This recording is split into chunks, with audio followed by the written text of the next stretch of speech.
My name's Kenneth, but my friends call me Ken. I recently turned 33, and I have the craziest story to tell. Before the events of today's story took place, I wasn't one to believe in karma. All of those spiritual things didn't really appeal to me, and I just thought that they were placebo effects. But now I've had a change of heart. I'm now a firm believer in what goes around comes around, and it's all due to my evil mother-in-law and her equally evil relatives, except my gorgeous wife, of course, who somehow managed to supersede all of the evil that she was exposed to for all those years that she was living with them. The drama all began when this happened on one sunny Wednesday morning in my home. Come down here for a second. What is it, honey? I have a favor I need to ask you, and please don't say no. My wife proceeded to give me the cutest puppy dog eyes known to man. With a beautiful face like that, who could ever say no? She went on to explain to me how her mother, Georgina, was coming to town, and she needed a place to stay. I knew where this was going, and I vehemently said no. But, babe, it's only for the weekend. You mean to tell me you can't handle a sweet little old lady for one weekend? That lady was anything but little or sweet. She was evil incarnate, I swear to God. All of the movie renditions of evil in-laws will never amount to the hell I've gone through just to be with Kimberly. I genuinely wonder every day how such a sweet and kind lady was bred from chaos. As I began my campaign of how I simply couldn't manage it, and how Georgina would just have to stay in a hotel or something, Kimberly began to look upset. And as I alluded to earlier, I am putty in her hands. This woman has my heart wrapped around her little finger. I begrudgingly agreed, and she squealed like a little schoolgirl, thanking me profusely. Because you've been so good and cooperative, I'm also going to make sure that she's on her best behavior too. Don't you worry. With any luck, you two won't even meet each other during this day. It will all go smoothly, I promise. Well, that turned out to be a lie, because what unfolded next was something completely shocking and unexpected. It was a Friday afternoon, and my mother-in-law, Georgina, was set to arrive soon. We had prepped the guest room with all of the essentials and some of her favorite things so that she'd feel comfortable and also be less dramatic and annoying, hopefully. And around noon is when I heard the doorbell, and my wife, who was in the kitchen at the time preparing some things for her arrival, called out to me and said, "I think she's here, Kenny. Please go get the door." I braced myself and walked up to the door and opened it. On the other side was a woman who was baring her teeth. It wasn't a smile per se. Rather, she actually looked like she was scowling at me. My mother-in-law said, "Hello, Kenneth. How was your trip? I hope you're doing all right." I invited her inside, taking her belongings, doing all of my hosting duties without being too fussy or rude, but I already started to feel irritated when she began her ceaseless rants. "Goodness gracious me, the patio looks stunning, Kenneth. Did you work on this?" "Yeah, actually. It simply looks gorgeous. I'll have to come and take some photos soon." "Oh, you can take those bags upstairs to my room, dear. And please, could you get me some coffee? I'd like a caramel macchiato with some whipped cream, if you please." Did she think that this was a Starbucks? If you've ever seen A Streetcar Named Desire, you might have an idea of the type of person that Georgina was. She acted exactly like Blanche, someone who walked around with an air of superiority mixed perfectly with feigned innocence and naivety. She strutted as if every step she took was a blessing to be bestowed upon anyone who saw. I despised that arrogance, and what made it worse is that she was just rude as well. Just then, Kimberly walked out of the kitchen to greet her mother. "You look stunning." "Oh, stop it, Kimberly. Do I? You're lying."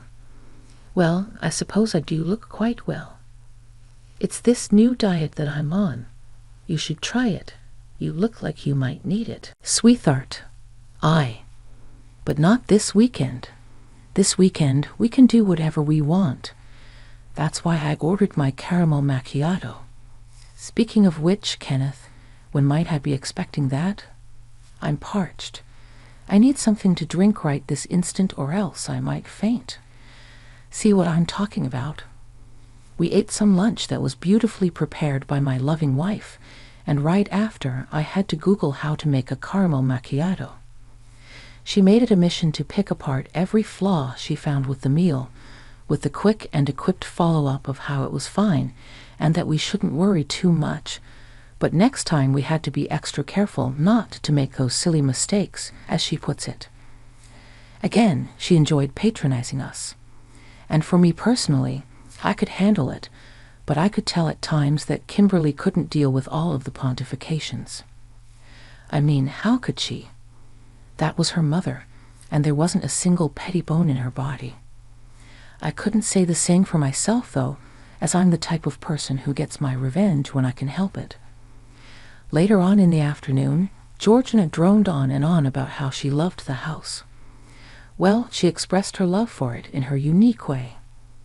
Of course, my time in Bora Bora was quite marvelous, but I didn't quite enjoy it as I did when I went to Zanzibar, with such beautiful scenery and even lovelier people. My vacation here won't be the same as those stunning places, but it is a vacation nonetheless. I believe that perhaps this simpler vacation might humble me, considering I've been to many lavish places. This will be a nice and slow change of pace, I think. Fellas, I know I'm not the only one when I say that I zoned out of the conversation many, many times. And even when I zoned back in to check if the conversation had gotten even just slightly interesting, it was still going on. Georgina had a knack for extending things far more than they needed to be extended. Nonetheless, we chatted the afternoon away, and by we, I mean mainly Kimberly and Georgina. I was just the piece of decor sitting next to my wife to make sure she was still comfortable, occasionally providing my 2 cents to the conversation to make it look like I was listening. It was around 4 p.m. that same evening when things started to take a left turn. You know, Kimberly, I've been praising your house ever since I got here, and can I just say that it is stunning? Oh, thanks a lot, Mom. We've been putting in the work to improve this place, and Kenny and I spent a lot of time prepping for your arrival. And you know it's so good I simply cannot keep this beauty to myself. What do you mean? Yes, Georgina, what do you mean? Well, you know, on my adventures to Cancun or Fiji or India, just to name a few, I've always brought along some friends or family with me, just because I don't like spending my vacations alone. You know, I'm getting older, and going to these foreign places can be dangerous for me. It's become somewhat of a tradition for me to go with people like Ursula or Justine. Oh, that's a nice tradition. How are they? It's been a while since I last spoke with them. Oh, well, it's funny you ask, because they are on their way here now, so you can ask them yourself. Kimberly almost spits out the coffee that she was sipping on steadily throughout the afternoon. I would have done an Oscar-worthy spit take had I had any liquid in my mouth, because I was aghast at what she just said. Nonetheless, I maintained my composure and managed to stifle out, earth, him, kitchen, now, please. We went to the kitchen to discuss this ridiculousness. Tell me. She's joking, babe. I don't think she is, but you told me only she was coming. We only prepared for one person. I'm just as blindsided as you are, babe. I swear I didn't know anything until now, just like you. I began pacing up and down the kitchen. Well, what are we going to do? I guess we just have to tell her that we only prepped for one person. Perhaps we can put the girls in the hotel, and then they can come over during the day to hang out with Mom. I sighed and huffed. This was just all so convenient, wasn't it? Note the sarcasm. As much as I inquired about the well-being of Ursula and Justine, my aunt-in-law and sister-in-law respectively, I was not interested in entertaining them all weekend. They unfortunately were very similar to their mother, not as bad, but having all of them around would be a chaotic combination. We argued about it a little bit more until Georgina herself came to the kitchen. "What is the issue with you? I find it a nice idea to bring along other family members to enjoy this vacation weekend with me." She began to pout, and for some reason, it affected Kimberly the same way that Kimberly's pouting affected me. When she wanted to, Georgina could manipulate her way into anything with her puppy dog eyes. I'm guessing the apple didn't fall too far from the tree in that regard. "Oh no, Mom, please don't be upset. It was a lovely idea, but I'm afraid we just can't handle this sudden change, especially on such short notice. Kenny and I were discussing putting up Ursula and Justine in a hotel nearby, and then they can come over during the day. And Jolene, sorry, I said Angeline. Jolene is also coming along with them." "Oh, so an additional 3 people are coming, meaning you want 4 extra people to be in this house. I'm so sorry, Georgina, but that won't fly." "Oh, Kenny darling, don't be such a stick in the mud. Jolene simply has to come. She hasn't been part of the tradition, and she's been wanting to join in. And she's your younger sister-in-law, after all. We have to accommodate her. And honestly, you're not even considered our real family, so it makes sense for you to leave, and for the rest of the girls to come over and stay. It's just for a couple of days after all." "Mom, how can you say that? Kenny is our real family." "Is he, though? You're putting him above your actual sisters." "That's not what I'm saying, and that isn't the main issue that we had, Mom. We were concerned about space. We don't think there'll be enough room to house everybody. I'm glad you brought that up because I have come up with a very helpful solution that will please everybody." "Okay, let's hear it." "Okay, so I was thinking that perhaps Ursula and I could share the bed in the guest room, considering how large it is, and then Jolene could sleep in Kimberly's bed." There was a pause. I was very lost. I glanced over to my wife, and she too shared the same confused expression. I finally asked, "So you want 3 people to sleep in one bed? I know the bed is big, but that is such an uncomfortable and inappropriate thing to suggest, don't you think?" "Yeah, Mom, we aren't kids anymore. It won't be appropriate to share a bed with my husband and my sister in the same space." "Aha, I knew you'd say that, which is why I think it's best if Kenneth doesn't stay here during this time." Again, there was another pause. At that moment, I think the lady finally lost all her marbles. "So you want me to leave my house?" "Kenny, darling, don't call me that. Kenneth, don't speak to me that way. Kimberly, are you going to let him speak to me that way?" "Okay, listen, I don't appreciate you coming into my house and making such last-minute demands.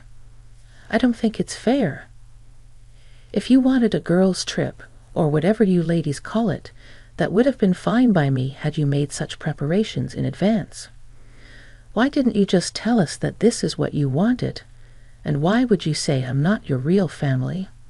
That's such a rude thing to say. I didn't think you'd be so upset and fussy about it now.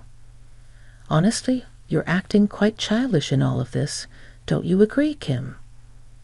"I don't even know what to say, Mom. I don't think it's fair." "Oh, you younger generation and being so sensitive. Honestly, I didn't do this on purpose. It must have just slipped my mind. I'm sure you understand." I didn't understand, but I looked over at my wife, and she looked at me with pleading eyes. I buckled and sighed out of frustration and said, "Georgina, I really would have appreciated some better communication. As I mentioned earlier, I really wouldn't have minded leaving you ladies to your own devices all weekend. I too would have gone on a boys' trip or worked at the orphanage or something like that. But springing this up on people isn't appropriate. We are adults as much as you view us as your children. We have invited you into our home, and you need to respect that." All while I was remaining calm and politely informing her of her blunder, she was scoffing, walking around, and even laughing at times, as if to avoid the embarrassment of being confronted by her sister-in-law. Nevertheless, I continued, "You want to have a girls' trip and have all the girls here for the weekend. Fine. Do you want me out of the house? That's fine too, but I'll come back after this weekend." And with that, I kissed my wife on the cheek and proceeded to go to our room. All the while, Kimberly was trying to talk some sense into her mother and letting her know that this was not okay and that she seriously upset me. But similar to how she was interacting with me, Georgina would just laugh it off and act as if I was being a big baby. I packed some clothes in a big duffel bag and set my abuse aside. I then booked a hotel room online and proceeded to make my way there, not before visiting the orphanage where I would regularly volunteer. As was mentioned previously, the orphanage is called Open Arms, and I love working there. As much as I love it, I know it is not for the faint of heart. Dealing with unruly and disobedient toddlers, children, and teenagers is very much a hassle all. While I was playing and helping out the children that evening, I was wondering what exactly I was going to do to exact my revenge. Don't get me wrong, I'm not evil, or at least I don't think I am. But I do enjoy teaching people a lesson. I guess that's what makes me great for the job. I have built a good rapport with the children, exuding both loving and warm energy mixed with discipline so that they don't take advantage of me. As such, the kids and I get along just fine. So much so to the point that some of them could see right through my frustration and even asked, "Ken, is everything okay?" Yeah. Everything's fine. Sorry, kiddo. I just recently got into an argument with my mother-in-law. I explained the situation to him in layman's terms. I mean, he was a kid after all. But even though he's a child, he seemed to understand well, and not only that, sympathized with my situation. With all due respect, Ken, your mother-in-law is crazy. Trust me, I know math. You've got to get back at her somehow, just to teach her a lesson, right? Maverick said. But how? We pondered for some time, and honestly, I came up with nothing. But what Maverick said next changed everything. We could help. What are you talking about? We could help. If you take a handful of us kids and bring us to your house, we could ruin her weekend. I thought about it, and then I thought about it some more, and I swear Maverick, just as his name suggests, was an evil genius. It made perfect sense. The kids would have a weekend getaway that was very much needed, and I could get back at my mother-in-law for disrespecting my space and my time. We made the necessary plans, like two evil geniuses working on a plan for world domination, and we waited until the next day to exact revenge. The next day was a Saturday, and it went as follows. Kimberly approached the door as she heard the doorbell go off, and she was greeted with a lovely surprise. "Why, hello, Kimberly, Kenny." "Oh, Maverick, hello. How are you?" At that point, she realized that there were about 4 other children that came along, and she aptly looked confused. "What's going on, babe?" "Oh, nothing. I just thought that I'd bring the kids along to partake in the very lovely vacation that Georgina was conducting." I walked into the room, bringing all 5 kids with me, all with ages ranging from 6 to 10. These kids were considered the unruliest of the bunch, but they were also loving when they wanted to be. It's just when they felt disrespected that they would go crazy. And I promised them all an ice cream treat if they promised to be as chaotic as they possibly could be. "Hello, Kenneth. How are you?" "Oh, who are these beautiful children?" "Good morning, Georgina. I hope you're all well. I see the rest of the gang managed to make it." "Hey, Kenneth, how are you?" "I'm well, thank you." "Who are these children?" "Oh, these children. These are some of the kids from the orphanage. Yes, we can see that. But why are they here? Good question, Maverick. Would you like to answer that? Oh, well, Ken just told us all about the lovely vacation you were having in his home. And you see, we haven't ever been on a vacation. So he invited us over to join in the festivities. The in-laws, who were all communing in the living area, sipping on mimosas and eating croissants, all gasped in unison and shared looks of horror on their faces. At that moment, some of the kids began to grab at what was on the table. Some got fistfuls of bacon, others got pancakes, and others took very big lugs of orange juice. The looks of horror grew in intensity, and at that moment, Georgina stood up and whisked me away from the impending commotion that was about to ensue. What is the meaning of this? Just as Maverick said, I wanted the kids to have a little vacation of their own. I'm sure you wouldn't mind. How can you bring all these kids into the house? This is just too much, and someone named Maverick is bound to cause problems. This was meant to be a relaxing weekend for me and the girls, you know this? Oh well, I'm sure you wouldn't mind. It's only for a couple of days after all. Okay, listen here, Waddy. I know you're upset. No, you listen here, Georgina. I've had it with you acting all high and mighty and acting as if you own the place. If you want to stay here for a vacation, that's fine.